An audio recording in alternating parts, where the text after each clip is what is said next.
A poor single dad came begging for milk for his baby, unaware the woman who fed the child herself was a millionaire. The kitchen was bathed in a cold, flickering light from the overhead bulb, one that was barely holding. Daniel stood at the sink, one hand steadying himself on the counter, the other clumsily mixing powdered formula into warm water. His hands trembled, not from the chill, but from an exhaustion that sat heavy on his chest like wet cement. The faucet was still running, water spilling over the sides of the measuring cup. He did not notice. His eyes, rimmed red from countless sleepless nights, were fixed on the tiny baby seat on the floor. Inside it, 5-week-old Noah was wailing, his face flushed a deep pink. His tiny fists thrashed in the air, his legs kicking as if the world had betrayed him. Daniel bent down, holding the bottle out with desperate hands. "Come on, buddy. Please, just a little," he whispered, his voice cracking. "Please, Noah. Daddy needs you to eat." Noah turned, his head, mouth clenched shut, then let out a scream so sharp it pierced through Daniel like glass. He knocked the bottle from his father's hand. It hit the tile with a dull clatter and rolled under the cabinet. Daniel sat back on the cold kitchen floor, his hands limp at his sides. His breathing was shallow, defeated. He looked at the ceiling as if praying to a God he had not spoken to in years. "Please, God, I don't know what else to do," he said, hoarsely. "I can't lose him too." His wife, Mary, had died from a rare complication just days after giving birth. One minute they were planning their future, and the next he was holding her lifeless hand in a sterile hospital room. The grief had not settled. It clung to every breath, every movement. And now this. Noah, born premature, so tiny and fragile, was refusing to eat formula. He had tried everything. Different brands, different temperatures, pacing, rocking, singing lullabies at 3 o'clock in the morning. But Noah wanted the one thing he could no longer have: his mother. Daniel leaned over, gently picked Noah up and held him to his chest, whispering soft nothings and rocking slowly. But the baby kept crying, the sound jagged and unrelenting. That night, when Noah finally whimpered himself to sleep, Daniel sat in the dim light of the living room with his phone. His fingers hovered over the keyboard. Shame burned beneath his skin, but desperation won out. He opened the local parenting group he had joined on a whim. Most posts were harmless playdates, questions about teething, or hand-me-down offers. His heart pounded as he began to type. "My name is Daniel. I'm a single father. My wife died after childbirth. My son Noah was born premature, and he won't take formula. I've tried everything. Please, does anyone have any breast milk to share? I'm willing to drive anywhere, to pay anything. Please inbox me if you can help." He hit post. The minutes stretched into an eternity. Every second was agony. He refreshed the page twice, then again. Still no replies. Then his screen lit up. A private message from Claire E. No profile picture, no bio, no posts. He opened it. "I saw your message. I have breast milk, safe, stored, and recent. I lost my child recently. I have more than I need. No payment necessary. Just trust me. If you are willing, I can help." Daniel blinked at the message, his pulse quickening. He clicked the profile again. No posts, no photos. The name was all he had. He typed back, hesitating only for a moment. "Thank you. Can we talk more? I just need to make sure it's safe." The reply came instantly. "Of course.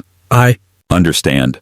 Ask me anything." He stared at the screen, something strange unfolding in his chest.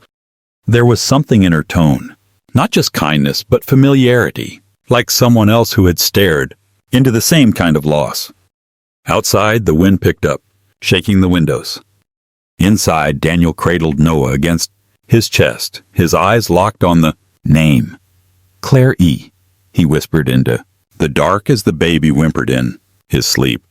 Maybe this is something The road leading into the woods was narrow and winding, blanketed in a fresh dusting of snow. Daniel drove slowly, the headlights casting long shadows across tall trees wrapped in winter's hush. His hands were tight on the steering wheel. In the back seat, Noah whimpered, softly bundled in layers but still unsettled, the little sounds breaking the stillness like cracks in glass. The address Claire had sent led him to the outskirts of town where homes sat far apart in the silence, had weight. When he pulled up to the gate, his breath caught. The house was large, an old manor, with ivy curling up its stone facade and windows glowing faintly with warm light. He parked by the path and hesitated. The wind bit through his jacket as he stepped out, cradling Noah close. Each step toward the door felt heavier than the last. This is crazy, he thought. What if this is some kind of trap? The fear tightened in his chest, but then Noah stirred and let out a weak cry, and instinct took over. Daniel raised his hand and knocked. The door creaked open almost immediately. Light spilled out across the snow-covered porch, and there she stood, Claire. Her long blonde hair fell loosely around her shoulders, the end brushing against the soft folds of her white knit sweater. She looked impossibly delicate, her face pale, her cheeks hollowed by a grief that hadn't faded. But it was her eyes, deep and oceanic, rimmed with the kind of fatigue only loss could bring, that rooted Daniel in place. In her arms she held a doll, baby doll with worn plastic skin and a knitted cap. Daniel froze. "I'm Daniel," he managed, his voice barely above the wind. I'm here because of the message." Claire looked at him for a long moment, not with surprise, but with something quieter, like understanding. Then with a nod she stepped aside. "Come in, please." He entered cautiously, the warmth of the house enveloping them. Inside it was calm. A fire crackled in the hearth, casting soft light across the living room. The walls were lined with books. Framed photographs sat on the mantel. Most of them were landscapes, but one stood alone. A photo of a baby boy in a hospital beanie. Claire gently set the doll on a chair beside the fireplace, then turned back to Daniel. "May I hold him?" she asked, her voice barely a whisper. Daniel hesitated only for a second, then handed Noah over, his own arms trembling. Claire cradled the infant with an instinctual grace. She sat down in a rocker near the fire, adjusted her sweater, and positioned Noah at her chest. Daniel stood frozen. Noah paused, sniffled, then rooted. A moment later, the impossible happened. He latched, and the crying, days of sharp, relentless, helpless crying ceased. The only sound left was the gentle hum of the fire and the soft gulping of a baby finally being fed. Daniel's throat tightened. Claire did not speak. Her hand stroked the back of Noah's head, her eyes half closed as if some aching part of her head, finally, if only for this moment, found peace. Daniel began, but his voice broke. He cleared it and tried again. "He hasn't eaten like that since the hospital. He wouldn't take anything. I thought I was losing him." Claire looked up, and in her eyes there were tears, but no breakdown, only depth. Daniel didn't move. He could only watch. She looked back at Noah. "But when I saw your message, something inside me, something broken, felt drawn, like maybe I could still give what I had left." Noah finished feeding and dozed off against her chest, his body relaxing fully for the first time in days. Claire rocked gently. Daniel stepped closer. "Thank you," he whispered. "I don't even know what to say." "You don't have to," she said softly, not looking away from the baby. "Just let me help." And in that quiet house, surrounded by silence and snow, a mother without a child held a child without a mother. And for a brief, beautiful moment, neither of them was alone. Claire placed Noah in a small bassinet near the fireplace, something too pristine to have been gathering dust. She moved with a quiet grace, as if afraid any sudden noise would wake more than just the baby. When she turned back to Daniel, her expression was soft but unreadable. "Would you like some tea?" she asked. Daniel hesitated. He had not planned to stay, but after everything, leaving now felt wrong. He nodded. In the kitchen, the clink of porcelain and the whistle of a kettle filled the silence. Claire poured chamomile into 2 mismatched mugs and handed one to him. They sat at the long wooden table, its surface scratched and worn but clean, as though someone had lovingly preserved its history. The warmth of the tea seeped into Daniel's hands, chasing out the cold that had settled into his bones. "My wife was a nurse," he began, his voice low, strong, fierce actually. "She used to say being in labor wasn't even the hardest part of her shift." He gave a weak laugh. She didn't make it. Hemorrhaging after Noah was born. They tried everything." Claire's fingers tightened slightly around her mug. "I'm so sorry," she said softly. Daniel stared into the steam curling from his cup. "I quit my job after that. I was a paramedic. I couldn't be around ambulances anymore, couldn't step into another hospital room. Now, it's just me and Noah figuring things out day by day, sometime hour by hour." She nodded, not speaking for a moment. "My son," Claire said at last, her voice barely above a whisper, "was named Elliot. He died 2 months ago. SIDS. One moment he was warm in my arms. The next, I couldn't wake him." Daniel looked up sharply. The pain in her eyes was too real to question. "I still hear him crying," she continued, "not just in dreams, but in the sound of running water in the wind. It's like part of my body refuses to believe he's gone. I never stopped lactating. I never could bring myself to stop. Like maybe if I kept going, he would still need me." Daniel's chest ached with something, wordless. "Sometimes I would pump just to pretend," Claire admitted. "I donated what I could, but part of me kept hoping there would be someone someday who might need it, who might let me give it, not just store it away in a freezer."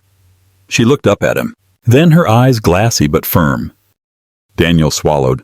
"I don't know how to say this, but I need to ask." His hand curled around his mug. "Are you using my son to replace yours?" Claire went completely still. For a heartbeat, Daniel regretted the question, but it had been gnawing at him since she first took Noah in her arms. The way she held him, the tenderness, the aching familiarity. Then Claire exhaled a trembling breath and tears spilled over her lashes. "No," she whispered. "No, I am not replacing him. I know Noah is not Elliot. I don't want him to be." She covered her face with one hand. I need a reason to keep breathing. Something, someone to pour the love into that I don't know where else to put." Her voice cracked. "It hurts, Daniel, to have all this care, all this milk, all this instinct, and nowhere for it to go." Daniel sat in silence. The kettle on the stove ticked as it cooled. Then slowly he reached across the table and placed his hand over hers. Not out of pity, but recognition. "I know what it is to lose everything in a day," he said, quietly. "But maybe we don't have to go through it completely alone." Claire looked up at him, startled. "I don't know what this is," he continued, "but Noah needed you tonight, and I think maybe you needed him too." And in that fragile, flickering kitchen, they sat together, 2 people shattered by grief, holding the warm shape of possibility between them. The next morning, Daniel hesitated. Outside Claire's ivy-covered door, snow blanketed the stone steps, untouched. Noah was bundled in a blue fleece onesie nestled against Daniel's chest in a sling. The baby's breathing was soft, but the moment the morning air touched his cheeks, he whimpered. Claire opened the door before he could even knock. "You came back," she said, her voice quiet but warm. Daniel nodded, shifting his weight. "He only slept after yesterday. I didn't know where else to go." "You did the right thing," she replied, stepping aside. "Come in. It's warmer today." Inside the fire crackled gently. Claire wore a thick gray cardigan, over a pale blouse. Her blonde hair was tied loosely, and though her face still held sadness, her eyes lit up when she saw Noah. She reached out, and Daniel gently handed the baby to her. Without hesitation, Claire sat in the rocker by the hearth and unbuttoned her top. Noah latched almost immediately, sighing with relief as his tiny fingers curled into the wool of her sweater. Claire's eyes shimmered as she looked down at him. Daniel stood nearby, feeling awkward at first. But when Noah closed his eyes, lulled by the soft rhythm of Claire's heartbeat, something in the room softened. "I'll just fix that." "Squeaky window," Daniel muttered, walking to the kitchen. Claire smiled faintly but said nothing. And so began the mornings that turned into a routine. Each day, Daniel brought Noah just before sunrise. Claire would be waiting, her hair damp from an early shower, with a clean blanket by the fire. As Noah fed and then drifted to sleep in her arms, Claire would read softly from a worn book of poems or hum lullabies, some sad, some sweet. Daniel, never idle, found small things to fix around the old house. A creaky cabinet hinge, a leaking faucet, the garden gate that never closed properly. He worked quietly, often pausing to glance at the sight of Noah nestled on Claire's chest, his tiny hand resting against her heart. Claire never asked for help, and Daniel never asked for thanks. But every morning she noticed something new. A fresh packet of her favorite jasmine green tea placed on the kitchen counter. She never saw him do it, and he never mentioned it. But it was always there, neatly set, beside the kettle as if it had always belonged. On the 7th morning, the kettle whistled just as Claire finished burping Noah. She rose, placed him gently in the bassinet near the hearth, and walked into the kitchen. "You're spoiling me," she said, holding up the new tea bag. Daniel looked up from repairing a fell trick. I mean, you've done so.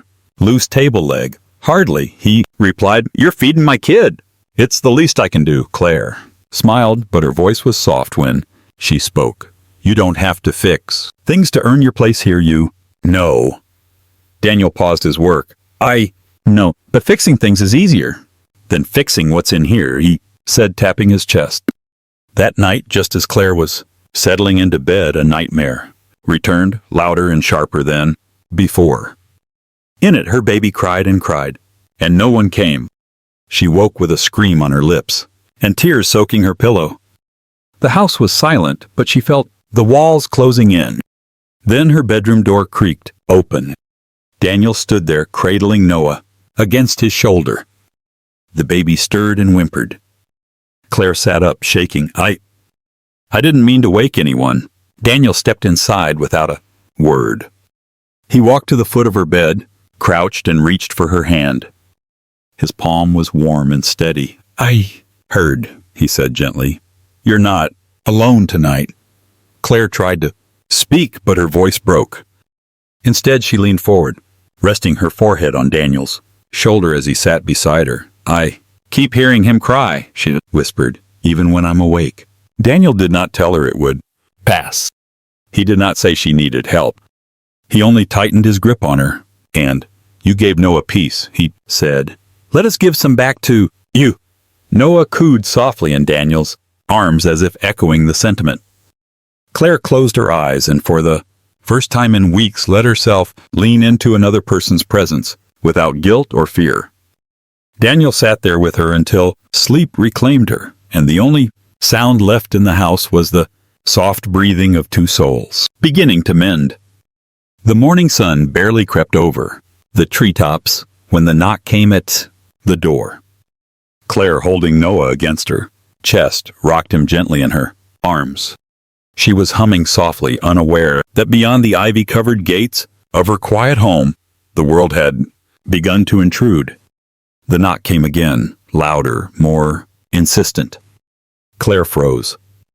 Daniel, in the kitchen finishing up breakfast, moved quickly to the front door. When he opened it, he was met with the blinding flash of a camera and the clamoring voices of 3 reporters. "Mr. Weller, is it true you're letting a grieving woman breastfeed your child? Did she steal the baby? Are you aware of the post going viral about Miss Easton's mental health? Daniel's jaw clenched. That's enough, said firmly, stepping forward, but they pushed on. We have photos taken by neighbors of her nursing the baby by the fireplace. The internet is calling her the millionaire with a ghost child. Care to comment? Claire appeared behind him, clutching Noah tighter, her face pale. Daniel turned. Go back inside, said gently. No, Claire replied, her voice trembling but clear. Let them ask what they came for. More. Questions poured out, sharp and full of insinuations about her mental health, about Daniel's judgment as a father, about the blurred lines of grief and motherhood. Claire did not answer them. She looked down at Noah, who stirred softly, his tiny mouth parting in a sleepy sigh. That image, the fragile child, against her chest, the glow of sunlight catching her golden hair, was captured by another camera. By noon, it was everywhere. Wealthy recluse raises strangers. Child. Claire Easton loses grip on reality. Single father lets grieving millionaire nurse his son. It did not take long for the firestorm to rage online. People debated in comment sections. Talk shows dissected every detail. Some defended her, others mocked or condemned. Headlines screamed in all caps, while speculation bloomed like poison. Claire did not go outside that day. She sat in the nursery with Noah, sleeping peacefully in her lap, scrolling through the storm of opinions, her face calm but her eyes hollow. Daniel returned that evening with groceries. He dropped the bags on the counter and found her exactly where he had left her. They don't know you, he said softly. Claire didn't look up. Maybe they're right. Maybe I am delusional. Maybe I've blurred everything too much. Daniel stepped closer. You're not. Her lips pressed into a thin line. They say I'm pretending Noah is mine, that I've lost my grip. Daniel dropped to one knee in front of her. Look at me. She did. He placed a hand gently over hers, covering Noah's tiny foot as it peeked from the blanket. I've lost someone too, Daniel said.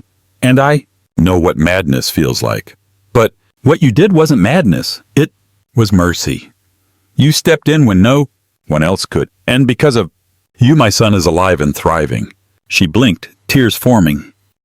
Claire, he said, his voice steady, now louder, as if addressing more than just her. You didn't replace your son with mine. You honored your son by helping someone else survive. That night, a new video surfaced. Daniel stood on the porch of Claire's home, Noah cradled in his arms. Claire stood beside him, her face bare, her hair tied back, silent, but proud. The reporters were back. So were the cameras. I want to say something, Daniel announced. They went quiet. My wife died, giving birth to this little boy.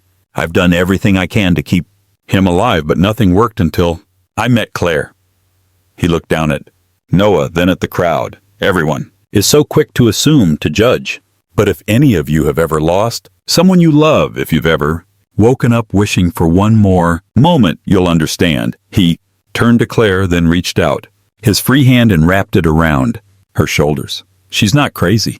She's the only person who saved my child when the world said there was nothing left to try. Cameras clicked. She's not pretending. She's not lost. She's the only mother my son has ever known. Then, in front of the world, Daniel did something unexpected. He pulled Claire close and embraced her. Not out of obligation, not for drama, but with a deep reverence. Her eyes closed, and for the first time since the headlines broke, she let herself breathe. The image spread faster than the rumors before it. A man and woman, broken but brave, holding a child between them. Not perfection, not pretense. Just three souls clinging to love, in its rawest, most human form. The frost was beginning to thaw by the time Claire turned on her computer again. She had not touched the keyboard in months. Her last manuscript had been left, unfinished, abandoned after her son's passing. But now, as the sun streamed through the tall windows and the house smelled faintly of oatmeal And chamomile, she felt something stirring. Not urgency, not inspiration. Exactly, just the desire to speak again. She clicked open a blank document and typed slowly. The blog was called Kindness Fed. Us, a phrase Daniel had once whispered late one night as they sat on the porch, Noah sleeping between them. Claire began sharing short reflections about the quiet miracle of holding a baby again. The fear that came with healing and the strange, stubborn joy that returned in small moments. Noah's tiny hand grasping her shirt. Daniel's quiet chuckle at breakfast. The smell of warm laundry folded beside her writing desk. The blog caught attention, first from readers who knew her as a reclusive author, then from mothers, fathers, and people who had lost someone and lived to tell about it. Claire did not talk about wealth or fame. She wrote about human things, about grief, milk-stained blankets, sleepless nights, and the way love could show up in unexpected forms.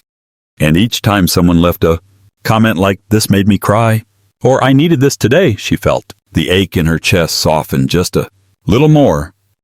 Daniel, for his part, had returned to work part-time.